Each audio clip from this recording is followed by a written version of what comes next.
Dengue এবং অন্যান্য পতঙ্গবাহী রোগ প্রতিরোধে মৎস্য দপ্তরের সহযোগিতায় ৭৫,০০০ গাপ্পি মাছ ছাড়ল উত্তর দিনাজপুর জেলার রায়গঞ্জ পুরসভার ২৭টি ওয়ার্ডে। শনিবার নিকাশি নালায় নিজের হাতেই গাপ্পি মাছ ছাড়ার সূচনা করেন পুর প্রশাসক সন্দীপ বিশ্বাস। পুর প্রশাসক সন্দীপ বিশ্বাস বলেন, নিকাশি নালা ও জলাশয়ে জন্মানো মশার লার্ভা খেয়ে বেঁচে থাকে এই গাপ্পি মাছ। মুখ্যমন্ত্রী মমতা বন্দ্যোপাধ্যায়ের অনুপ্রেরণায় পতঙ্গবাহী রোগ প্রতিরোধে রায়গঞ্জ পুরসভার তরফে বিভিন্ন কর্মসূচি চলছে।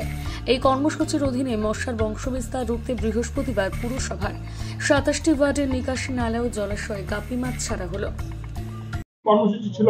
আজকে রায়গঞ্জ পৌরসভার পক্ষ থেকে পশ্চিমবঙ্গ নগর উন্নয়ন পৌর এবং নগর উন্নয়ন দপ্তরের বিশেষ তৎপরতার মধ্যে দিয়ে ফিশারি দপ্তরের সহযোগিতায় আমরা আজকে ২৭টা ওয়ার্ডে আমরা গাপ্পি মাছ ছাড়ার পরিকল্পনা গ্রহণ করেছি। আজকে সেই পরিকল্পনাকে বাস্তবায়িত করবার জন্য আমরা রায়গঞ্জ পৌরসভার পক্ষ থেকে ২৭টা ওয়ার্ডে মাননীয় এবং মাননীয় কোঅর্ডিনেটরদের সহযোগিতার মধ্যে দিয়ে বৃহত্তর পৌর কর্মচারী বন্ধুদের সহযোগিতার মধ্যে দিয়ে আমরা ডেঙ্গুমুক্ত রায়গঞ্জ রাখবার জন্য আমরা গাপ্পি মাছ ছাড়ার পরিকল্পনা গ্রহণ করেছি। এই গাপ্পি মাছ আপনারা জানেন যে ডেঙ্গু মশার লার্ভাকে খেয়ে ফেলে, সেই কারণে আমরা গাপ্পি মাছ ছাড়ছি। এই গাপ্পি মাছ ছেড়ে আমরা রায়গঞ্জকে ডেঙ্গুমুক্ত রাখবার পরিকল্পনাকে বাস্তব রূপ দেব।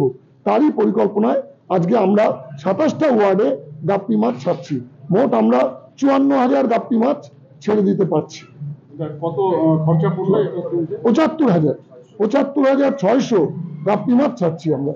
প্রত্যেকটা ওয়ার্ডে আমরা ২৮০০ করে আমরা গাপ্পি মাছ ছাড়ছি।